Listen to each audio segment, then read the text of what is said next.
One of my first calls that I had in free agency was from Phoenix, and they sat me down, they called me, and they said, look, we're trying to build a championship team. It's going to be Didier Drogba's last year, and we're really going to go after it. And in that moment, I knew I was going to sign right away. They had me hook, line, and sinker. As soon as they said, we're trying to build a championship team and win it all for Didier, where do I sign? All right, Joe, thanks for joining us today. How's it going, man? It's going well, Brian. Thanks for having me. All right, diving right into it. First question, we're going to start off, who is probably the most interesting or the most famous footballer you've played with in your career? Well, this is a fun one. He's an African legend, played in the English Premier League, won a Champions League.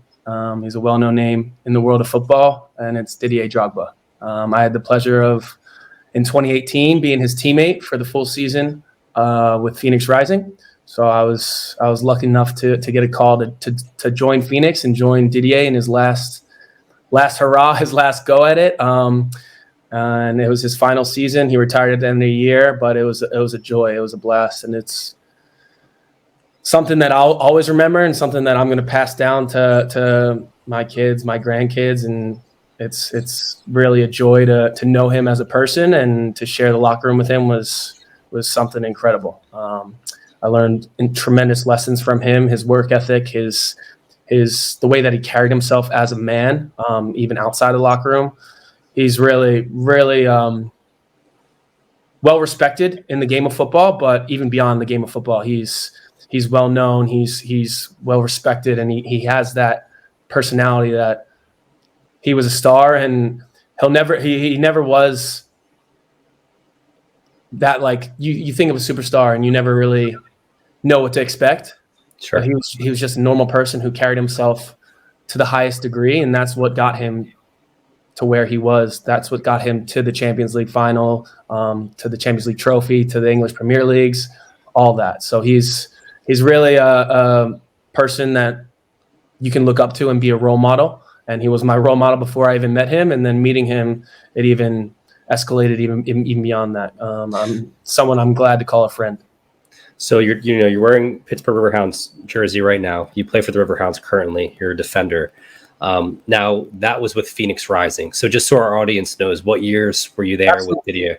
Yeah, so I played D1 soccer. I actually played for my dad, who was the coach at LaSalle University for 30 plus years.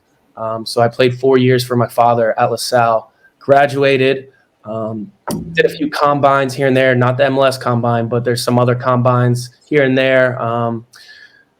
Got scouted by Rochester Rhinos, and I played 2 years with Rochester Rhinos. My rookie year, I was lucky enough to be second team All-League, and I was a Rookie of the Year finalist, funny enough, alongside the likes of Alphonso Davies, and neither of us won it. It was me, Alphonso Davies, and Brandon Allen.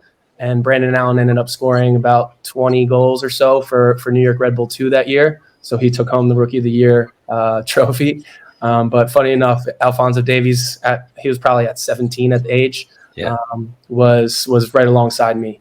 So I did 2 years in Rochester, and then I got a call as a free agent. One of my first calls that I had in free agency was from Phoenix, and they sat me down, they called me, and they said, look, we're trying to build a championship team. It's going to be Didier Drogba's last year, and we're really going to go after it. And in that moment, I knew I was going to sign right away. They had me hook, line, and sinker. As soon as they said, we're trying to build a championship team and win it all for Didier, where do I sign? I was buzzing. So then 2018, I head out to Phoenix, and that's my first year out in Phoenix of 5. But that was the 1 year that I had the chance to play with Didier. We ended up finishing the league. I think we were 3rd in the regular season standings, but then we win the Western Conference final.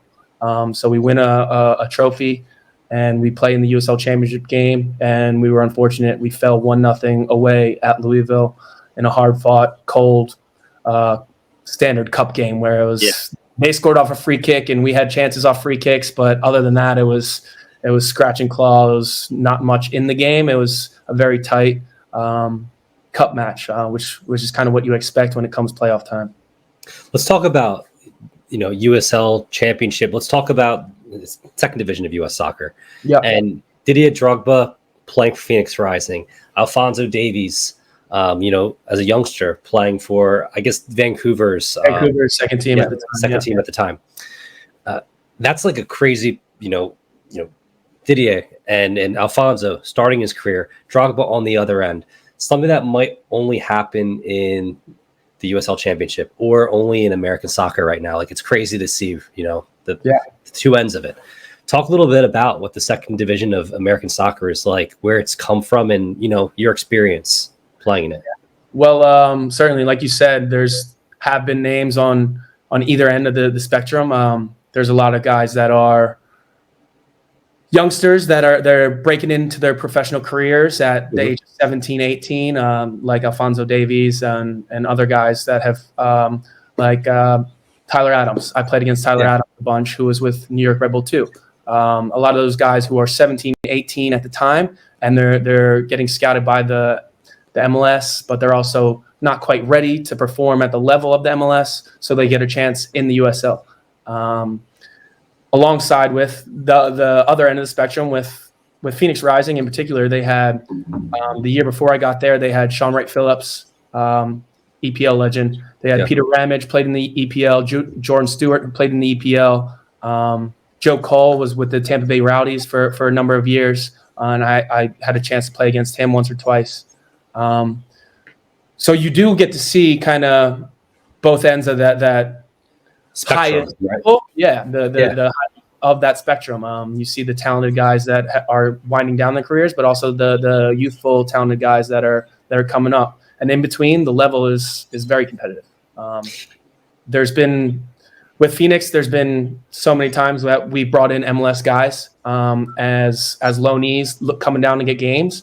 And as a USL guy who's never been in an MLS locker room, I'm battling with them day in, day out. And I've been fortunate enough to win a lot of those battles and play in a lot of playoff games and play in a lot of meaningful games where I've fought my way against someone who was in the MLS and as someone who went to a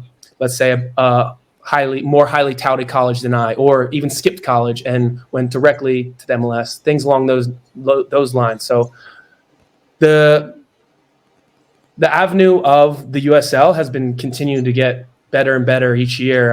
You see more and more young guys, rather than sign with an MLS2 team, they're signing with a USL team like San Antonio and Orange County in the last few years have had guys come in young, 18, 19, and get sold right over to Europe. And then they're on their way, on their journey, starting in Europe at the age of 19, but without the help of building the resume with a San Antonio or Orange County or a second division USL team, they might not have ever gotten a look. They might have gone the way of college. So it's definitely been growing. I mean, since the time I was a rookie, not only the standard of the way that us as players get treated, but the fan involvement and the atmospheres everywhere we go, each year it seems to get better and better. And there's a lot of people to thank for that. The ownership groups in the USL, the USL, the front office of the USL, who's been pushing the levels, but also in recent years, we established a USLPA, which is representing of the players union. And massive, that's been able to drive the standard of living and the way that players get treated during travel and the per diem that we receive on certain occasions and meal requirements, things along those lines. The game has been growing in America, and especially in the USL Championship, you can see that growth year over year. It's really, really been improving every single year of my career. Yeah, and if you're just this is the interesting thing about American soccer right now. Promotion relegation doesn't exist. So if you're just following MLS, you might not be as tuned into USL, and particularly USL Championship. However, the supporters are crazy. Like, there's some really good followings. Some of these clubs, bring out 10,000 plus each match. I've been to Pittsburgh Riverhounds Highmark Stadium, beautiful stadium. You talked about Rochester. I mean, previously they won a US Open Cup, right? Phoenix Rising have, newer history, albeit, but like good fans and a good atmosphere out there. What's your favorite place you've played? Let's keep it away so I don't get you in trouble. Like the favorite place you've played as an away player like most ruckus. Yeah, I mean, I have much love for both Highmark Stadium and all the rising venues since they moved. They've moved around a few times with their venue, but away matches. There's some unbelievable soccer specific stadiums out there that are smaller. Can you explain what a soccer specific stadium is to those who are maybe abroad, because it's a unique American term. Yeah. So when I first came into the league in 2016, a lot of our matches were played at either turf fields that have football lines, as well as American football lines, as well as soccer lines, or they were baseball stadiums, minor league baseball stadiums that would cover the infield, the dirted part of the infield. They cover that with grass, and it would be kind of a patchwork of newly rolled grass along with the outfield grass. So neither of those are soccer specific. Soccer specific is built solely for the organization. They own it. The only team that really plays on it is the home team, and it is built mainly for that organization alone. So as we talked about the progression of the USL Championship, the second tier of US soccer, seeing more and more soccer-specific stadiums has been a tremendous improvement that we've had from 2016 to today. But going along those lines, you can see a stadium like, for me, San Antonio FC has one of the best stadiums in the league, and they've had it for a long time. Toyota Field, it's beautiful. It's probably holds about around 10,000, but it is for our league. They'll sell out plenty of games, and it's an environment, it's an atmosphere, because each and every seat is filled. Whereas I've played in games where it was an away match, and we played at a college football stadium. And for those of you in Europe, college football stadiums are massive, 80,000 people, 80,000 seats. But when it comes to a USL game, maybe they're having 5,000, 6,000, 8,000, even 12,000 people in an 80,000 seat stadium. Doesn't feel the same as 10,000 people in a 10,000 seat stadium. Having every seat filled, having not only the end lines, but everywhere is just, it's ruckus. Whenever it's that closer, intimate feeling. And in England and in Europe, I'm sure you see the smaller second tier, third tier. Think about like Wrexham now, the way that they're packing the house every time. Yeah. It just creates an environment for the players that absolutely love it. Not only the players love it, but the fans love it too, because everyone around you is ruckus. It's not you're sitting in one row by yourself or with the people that you came with, and then there's not another person for 2-3 rows.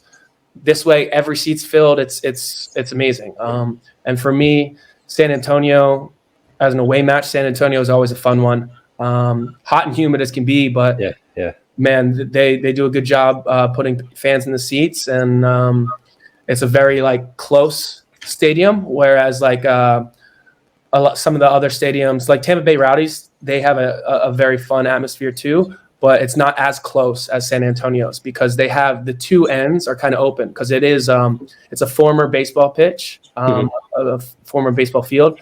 So the only two of the sidelines and one of the end lines have fans right behind it. The other end has it's right on the water. It's beautiful. Don't get me wrong, right on the water. But there's like a marina right behind it, so you don't have fans screaming at you from every angle where at some stadiums you do. But for me, San Antonio is one of the top ones. Tampa's fun as well. Tampa's a beautiful grass. Anything that's grass, a beautiful grass pitch. Yeah, you're into it. Yeah, it's beautiful. It changes the game, and there's so many intricacies that are different on a turf field than on a nice, slick grass pitch. That changed the game tremendously. But I have to give my shout out to Highmark Stadium, especially this year. We did a great job. So in the US Open Cup, we had the opportunity to host an MLS team, Columbus Crew. And ever since that match where we knocked off an MLS team in Highmark Stadium, we had sellouts the rest of the season. So it was really rocking all year long, and it was really cool to be a part of. So you not only knocked off the Columbus Crew, I believe you had an away match at New England too, didn't you? Yeah. We played away at and Cincinnati, and at Cincinnati. So our first our first MLS matchup was New England Revolution away at Gillette Stadium, where the New England Patriots played their football games. Yeah. So we go there. We So that's an example of not a soccer-specific stadium. Yeah, not a soccer-specific stadium, exactly. A giant NFL stadium. And for the Open Cup, it's tough to sell out Open Cup matches, especially for the MLS team hosting a lower-level team. And real quick, Joe, sorry to interject again. Just Open Cup, guys, it's FA Cup equivalent, your domestic cup. So what we're talking about is, any level of play can essentially play into the Open Cup, similar to the FA Cup, right? Yeah, certainly. Yeah, exactly. Just like the FA Cup. So we won our first 2 rounds, and then we had the opportunity to face a higher division team in the New England Revolution. So we go to Gillette Stadium, and it's awesome. I was playing against like Josie Altidore, who I've been watching since I was so young, U.S. national team guy. He was over in the EPL for years, and now he's back, and he was with the New England Revolution at the time. So I was going up as a center back. I was going directly against Josie Altidore, which was awesome. 0-0 at halftime, or actually 1-0 at halftime. We scored right before half. I actually got crushed on a tackle, absolutely crunched. Should have been a red card in my opinion. And I had the ref later on in the year, and he comes up to me and he apologized. He said, Joe, I'm sorry. You were right. That's a red card challenge. Sorry I didn't give it to you. I said, okay, it's all right. I'll move on with it. I got absolutely crunched. We scored right before half. I came out. Who crushed you? Who was it?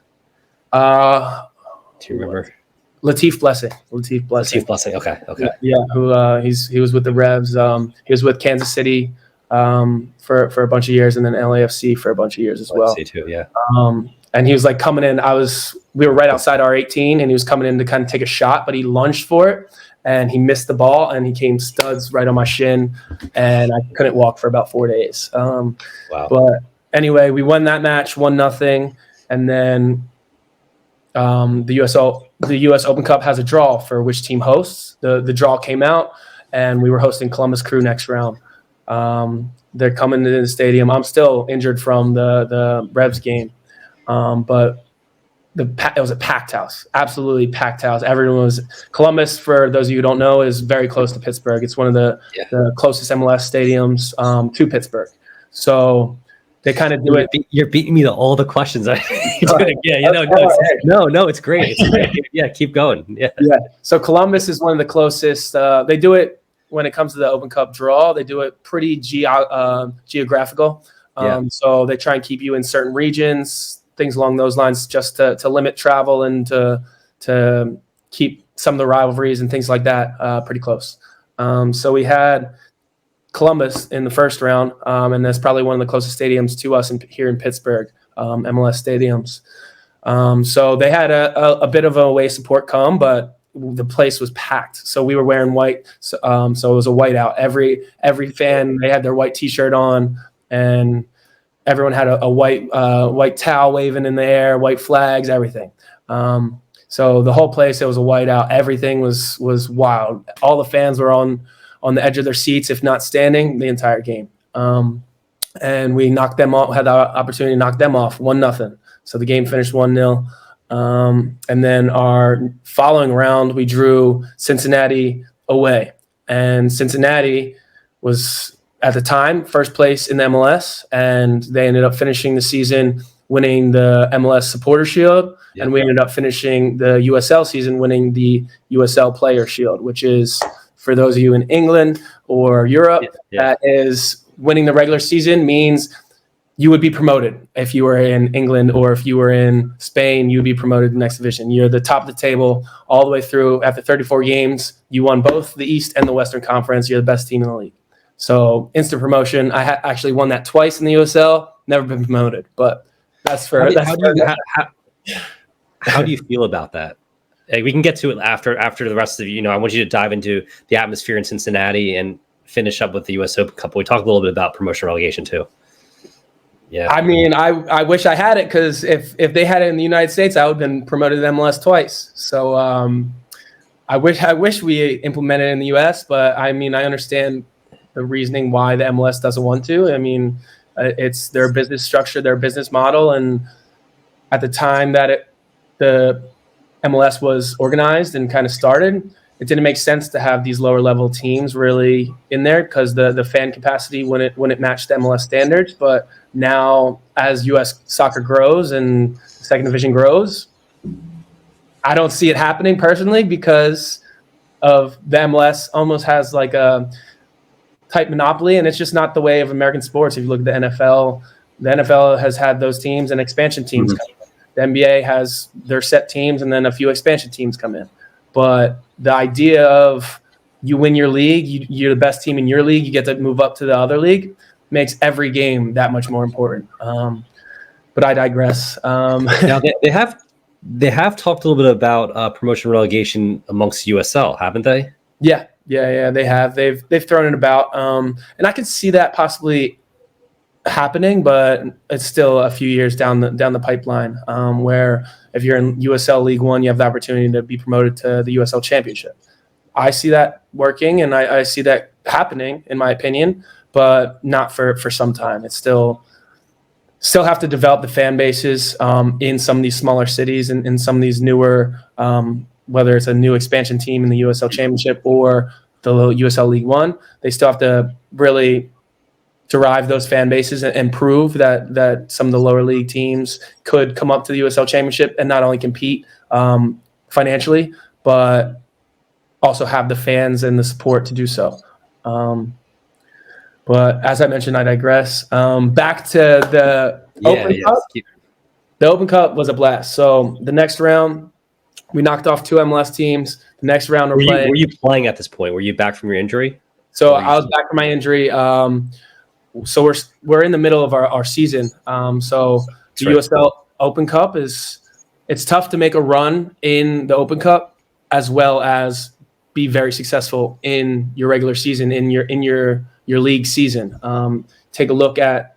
So we had the longest Open Cup run this year as a lower division team, but the year before, Sacramento FC, Sacramento Republic, they, as a lower league team, knocked off numerous MLS teams and made it all the way to the U.S. Open Cup final.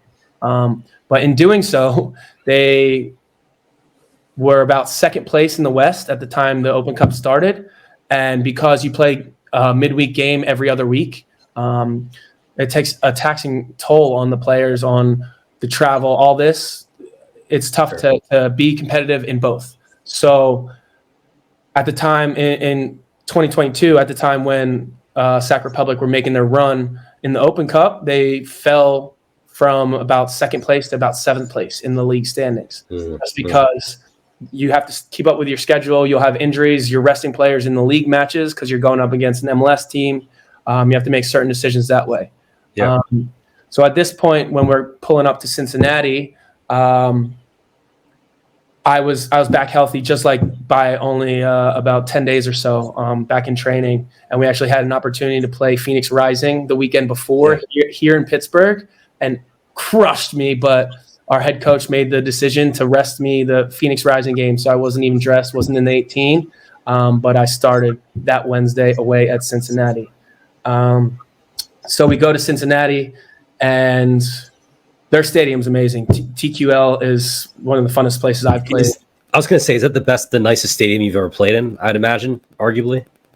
Yeah. For me, I believe that's because I've played in Red Bull Arena. I played at Gillette Stadium, but for me, that's the best stadium I've ever played in. It was amazing. Their fans. It was on a Wednesday night, and it was near sellout. The place was rocking.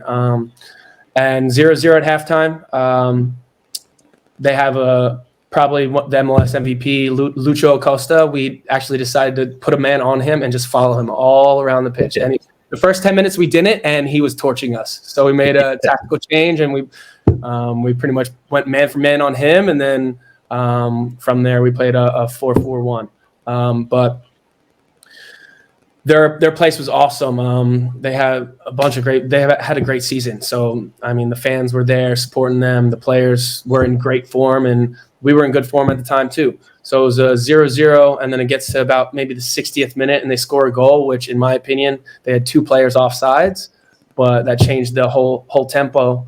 So we go down 1-0. They get a corner kick, and actually their second goal was voted in the finalist for the Puskas. It was a corner kick from the far side, and they hit it outside the 18, and Barrial comes in and smashes it. In the Puskas, they don't mention that it may have deflected slightly off one of our midfielders' backs, but it goes right. It was a rocket right into the top corner, and it actually ended up being a Puskas top 10 finalist. Then they get a third off a corner kick again, and we get one near stoppage time to make it 3-1. So we bailed out after knocking off 2 MLS teams. We bailed out to FC Cincinnati, who ended up winning the MLS. But we were the furthest team in the lower division to make a run, and during that time, we also didn't drop any matches in the league, which was pretty impressive and something that's pretty hard to do. Sounds like you have a solid head coach. Yeah. He's been around the game, been around the block for a while. He's very old school, demanding of his players, demands a high standard from everyone.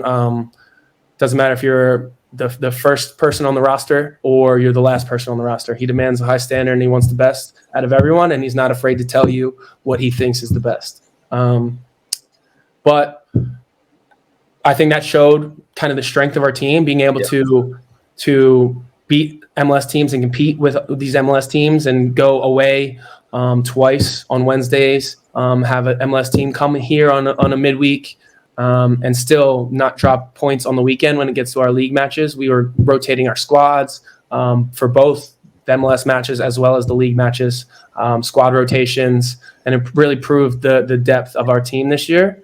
And that's part of the reason why we ended up winning the regular season was our depth.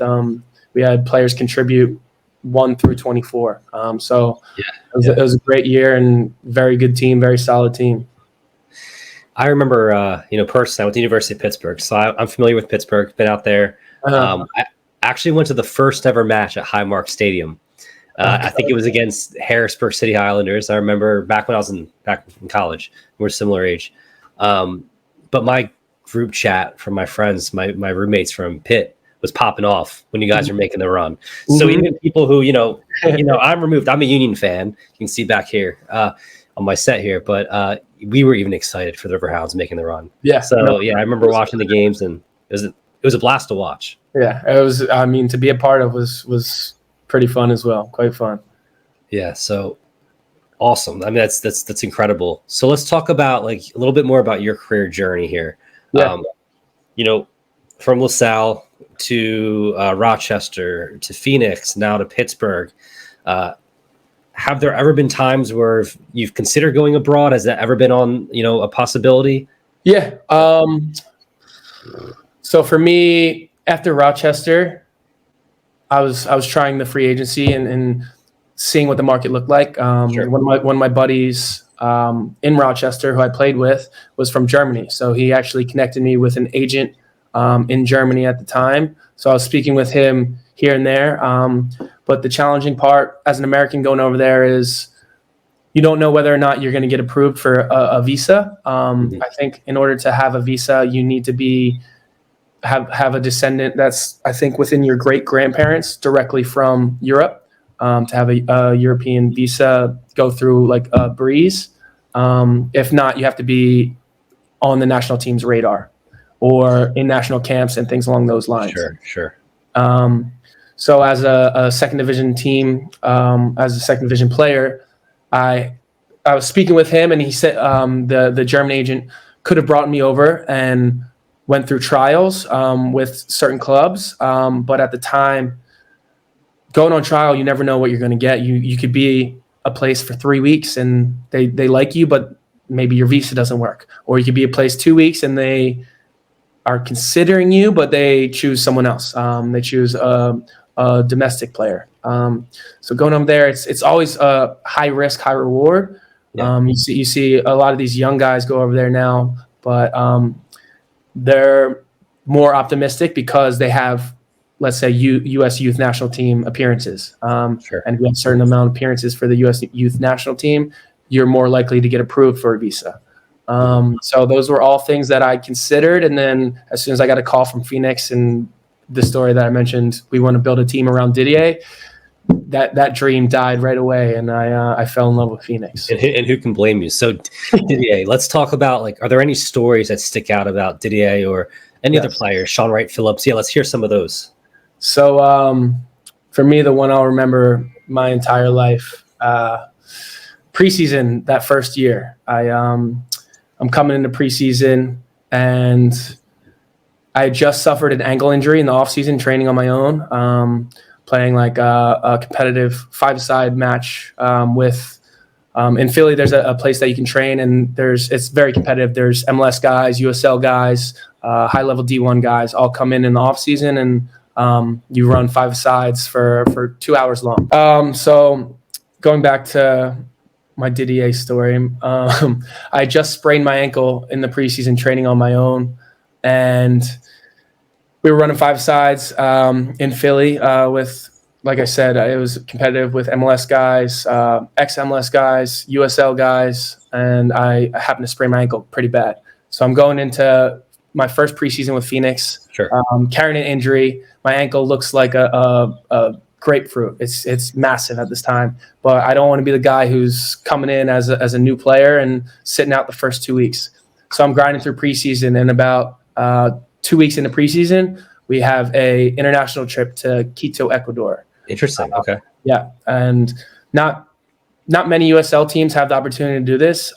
Essentially, Didier had never really played a game in South America, so Quito, LDU Quito, wanted to host a friendly match. Altitude is probably crazy. Right? Didier. Yeah. So we're hosting Didier. We land in Quito, Ecuador about 3:30 in the morning, 4 in the morning, and there's probably 500 to 600 fans there at the airport waiting for us to arrive. All have Chelsea jerseys, all screaming, Didier, Didier. So we go in. We stay at the Ecuadorian national team facility in Quito. Beautiful, on top of a mountain, private facility, grass pitches, numerous grass pitches. It was beautiful. Anyway, we train for a couple days, and then on the weekend we play a friendly match against LDU Quito in their stadium, Rodrigo de Paz Stadium, Estadio de Rodrigo de Paz. So we go there, we fall down 2-0. It's preseason, so not everyone's playing the full time. So I come on after 45 minutes. I come on, but Didier, he started and he played about 80 minutes or so. So we fall down 2-0. In about the 70th, 75th minute, Didier scores a free kick to make it 2-1. And then he gets subbed out, gets a little curtain call. The fans are going crazy. Amazing environment. They had probably, for a friendly match, they probably had 15,000 fans in South America. So it's like they had like the fences that kind of like shape up so fans can't get over the fence. The benches, the team benches are kind of like in dugouts, so you can't get anything thrown on you. Awesome experience. And then it rolls up to probably the 84th, 85th minute, and we get a corner kick. Didier had just subbed off. We have a corner kick, and the ball's flighted in right about 8 yards out, and I come in and I smash it home. I immediately hit the Didier Drogba celebration, and I'm looking at the bench, and I see Didier, rather than everyone else is using the stairs to get out of the dugout, Didier jumps out of the dugout, just a little gap. He jumps out, and he's the first person I see. I'm hitting the Didier, and I knee slide right into his arms. Unbelievable. So that moment alone, I still get the chills thinking about it. But the very next day, I believe it was a Sunday at this time, we have a team brunch, and it's like our last day. I think we leave on that Monday morning. A team brunch in Quito. Right under, there's a statue of Mary right on top of the city of Quito, Virgin del Quito. I actually got tattooed right here, if you can see it. Oh, really cool. Yeah. So we had brunch right under it, overlooking the whole city. And obviously, every team kind of has a different introduction moment, or it's not hazing, but it's just something fun to get the rookies, get the new players involved. And ours was, in Phoenix at the time, was sing a song. So some of the rookies already sung their songs. I sung Ain't No Mountain High Enough on top of that mountain. But then after everyone finished, Didier didn't have to do it, stood up and he sung a song. And in his version of the song, he kind of recapped the game, the moments, and he recapped my celebration. And then at the very end, he looks at me and goes, "You're ready." that is something that I'm gonna have to tell my grandkids. That's something that I'm carrying with me the rest of my life. I'll tell anybody at any time that story. It's something that for Didier Drogba, after a week of knowing him, look at you and go, "You're ready." Man, it's something that gives me chills to this day, and it's something that I hold near and dear to my heart. Something that's really special to me, and a special moment that I'll never forget the rest of my life. Now, what would a young Joe Farrell think if I told you the story that this would happen in your professional, let alone, be a professional footballer, but then this happens to you? I mean, I can't imagine, right? No. I wouldn't have been able to picture that at all. So I was never the best on my team. Even at the club level, I was never the best on my team. I was always very good, and I'm not that guy that's like, wow, that kid's a standout. He's a stud. I'm the guy who's a grinder, who puts in the hard work, who makes the tackles. I'll put my head anywhere. I'll throw my head anywhere at any time. It doesn't matter if it's close to a goalpost. It doesn't matter. I've gotten 6 stitches. Like I would do anything to have my team win, but I'm not the guy that like, wow, that guy's a superstar. Yeah. So for me to share a locker room with Didier and kind of have that moment where he's like recognizing me is something that I'll never be able to really match ever again in my life. It's something that's really, really in my career I never saw getting there, and for me is something that I'm proud of and could never be more proud of. Something that I'm carrying with me the rest of my life. I'll leave it at that. That's unbelievable. So we've heard about, so your soccer journey, so all these different teams here in the United States, and the opportunity to play at these amazing venues and advance and progress in the US Open Cup and play with Didier Drogba. And that's an amazing story down in Ecuador. That's the football side, the soccer side. Off the field, I kind of want to discuss this because when we had a couple months back during your season, we talked about Joe, the influencer, Joe, kind of what you do on Instagram. Yeah, and I was really impressed with your following. Really impressed with, what you do off the field. Talk a little bit about that and where that came about and how it's a focus of yours. Yeah, certainly. So as a professional athlete or a Division I athlete, there gets a time where you have to hang up your boots and you have to look for something else. But for me, I've been trying to begin that before I even have to hang up my boots. I'm trying to build my network, build a community of a following that follows me for what I do and what I'm passionate about, so that I can continue that beyond my career. And for me, I love soccer. Like that's the love of my life. I've been playing since I could even walk. I have older siblings, so I was the kid getting drugged to all their games, and ever since the moment I could walk, I had a ball at my feet. So soccer is something that I've always really strived for. And as I mentioned earlier, my dad was a Division I coach for 30 years. So coaching comes naturally to me. I love kids. I love the future generation athlete. I love working alongside them. So I do personal sessions where I coach people here one-on-one on the field, me and them going and training in person. But this year I branched out and I started doing some Zoom training sessions where it doesn't matter if you're in Philadelphia, Pennsylvania, and I'm in Pittsburgh, or if you're in Cali and I'm in Pittsburgh. We can do a Zoom session where we'll cover some tactical things because it's tough to do 60 minutes on a field when you're 2,000, 3,000 miles apart. But you can do 30 minutes tactical session where I discuss whether it's a USL match or if I discuss the tactics of an EPL match or a US national team match, where we discuss that. And if the kid's a midfielder, I'll pull up highlights of some of the best midfielders, their favorite player. And for the first 30 minutes, we'll discuss kind of what makes that player so good at what they do and some of the moments, some of the decisions they make. So being able to cover some of that tactical and kind of the mindset of a professional athlete in the first 30, and then in the back 30, we'll go out to my backyard here, and I'll take them through some plyometrics. I'll take them through a core workout and just some light skill work. We'll do some toe touches, really cool. Some things like that. So I really have been pushing my coaching side of things this past year. But along with that, as you said, I also have been looking for affiliate options. So we travel all the time, and for me, a natural affiliate that I found is a company called Travel Pro, which they're a luggage company. So I got some of their luggage, and I share their discount code on my Instagram, as I've built a decent bit of a following, and I'm able to get a little affiliate side of that.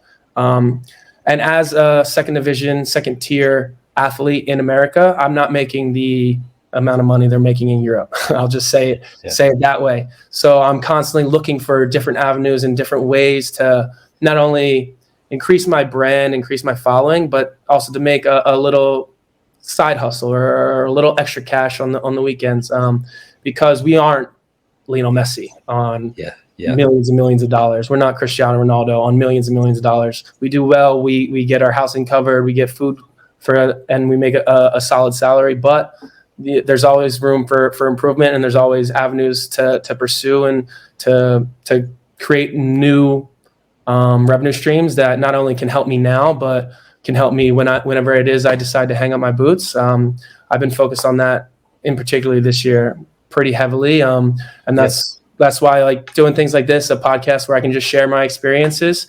It's something fun that I enjoy. Like I've had a great time this hour that we've been talking, but it's also something that helps my brand and my exposure. So I'm always looking for avenues to do that, to get my name out there in any way positively that I can, so that I can have a positive influence later down the line as well as right now. Yeah, so I'll share all your socials if you guys want to check that out. Joe's socials here in the description below. And Joe, just for anyone listening audio-wise, what's your Instagram handle, if you don't mind sharing that? Yeah, my Instagram handle is Joe Farrell, FARRELL 15_. So my full name, my number, and then an underscore at the end. Yeah, so guys, hit Joe up, follow him on Instagram, follow his journey, because I'm excited to see where he goes. Like you said, he grinds right now. He's a professional football player here, soccer player in this second division of US soccer. But additionally, he has some really cool stuff off the field that he's doing. Whether he's going to follow in your dad's footsteps and coach, or whether you're going to stick to the affiliate lifestyle or do something else. It's really interesting to get to talk to you today, Joe. So appreciate your time, man. Thanks for having me, Brian. I had a great time. Of course. Thanks again. Absolutely.